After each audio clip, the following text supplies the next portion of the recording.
Hey guys, Spicy Crab here, and this will be my first video on my Starcraft 2 beta account. Now, what I'm going to be doing in this video is giving you an overview of the interface in Starcraft 2. This isn't a replay video, so if that's what you're looking for, you'll have to look elsewhere. But what I'm trying to do here is show you guys some of the neat features in the Starcraft 2 interface that I think are very forward-looking, and I thought you guys might be interested in seeing. So here I'm going to go, I'm going to enter in. Now look, this is the first thing I want to show you. Once you click enter, the game's going to load right in.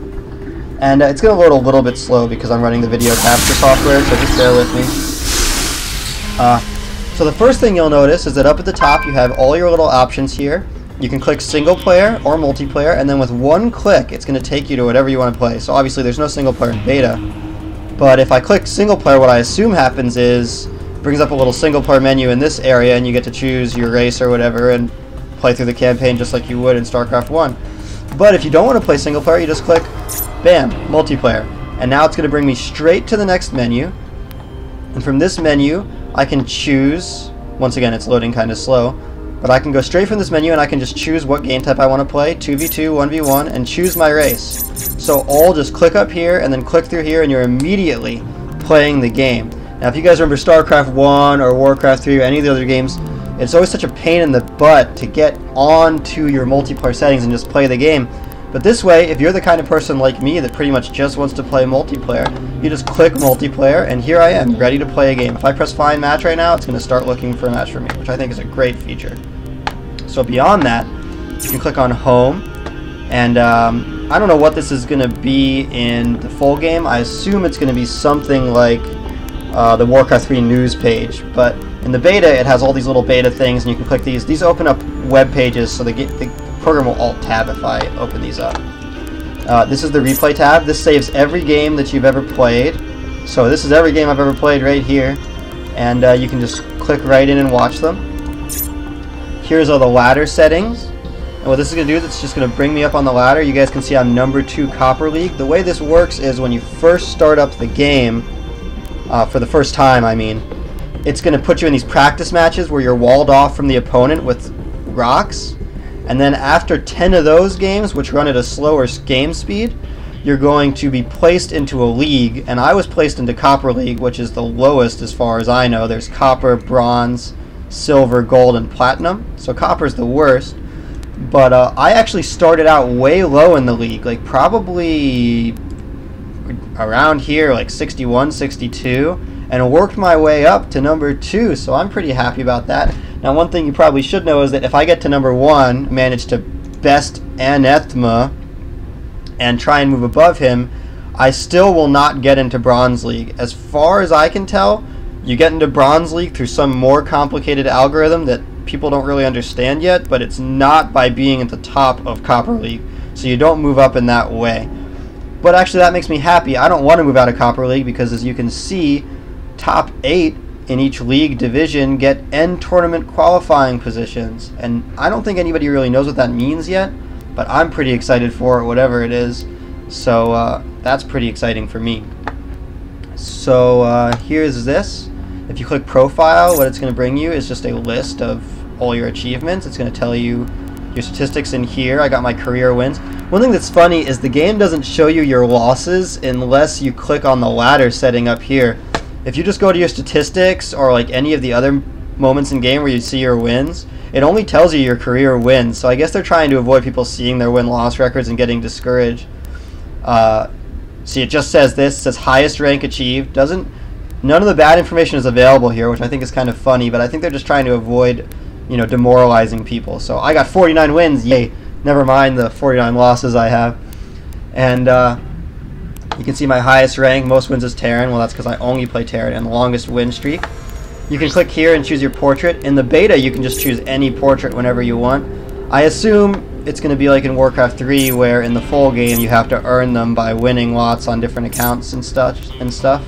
But until then, I am really enjoying my Admiral portrait that it's allowed me to just choose out of the blue just because I felt like it. So the last thing I want to show you guys is the menu. So or actually not the last thing, one sec.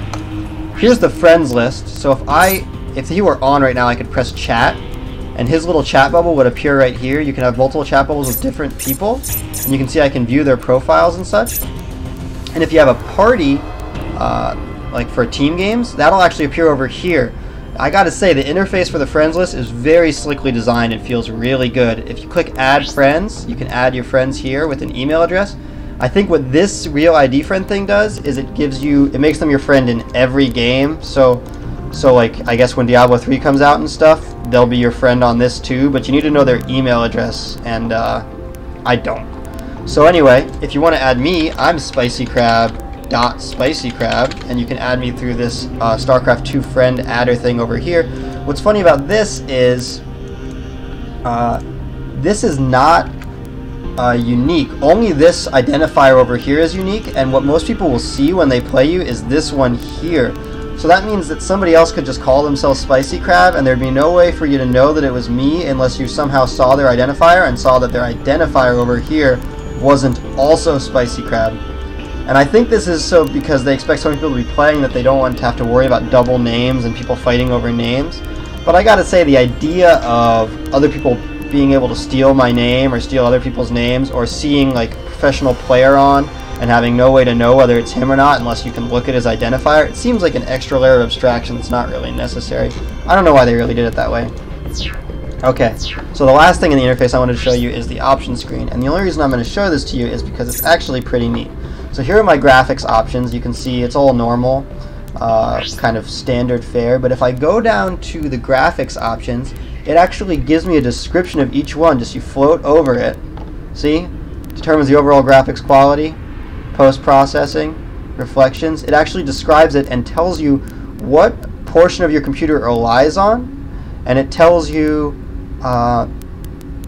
what the suggestion is, and how it's going to affect your performance. So you can see all of these. It's really, I think, a neat feature because I can't tell you how many games I've played where you're looking at these options, you don't really know what they are, but this is just right here. Anything you're curious about, it'll tell you. And from what I've seen, this setting is the most important one. When I set this to low, my game looks awful and it runs great. When I set this to medium, my game looks pretty good and runs pretty good. If I set it to anything above that, though, the game becomes unplayable because my computer is not good enough. So anyway, I think that is everything that I wanted to show you guys. I really feel like the interface in this game is kind of a cut above the rest, or pretty much any interface I've seen in any game ever. I love this single click for multiplayer, single click to find a match. Really very user friendly, very attractive, as you can see. It looks really nice. So I figured I would make this video and just highlight how awesome the interface in this game is for you, and that's just about it. I will be posting some replays to this account once I find some that are worth commentating on. Most of my games are pretty pathetic at this point, but what I'll be trying to do in my actual replays is offer kind of a beginner's perspective from somebody learning who maybe can talk about some of the more basic stuff that the other replay people won't be talking about. But anyway, you can stand by for that. That's it for this video, and have a good day, guys.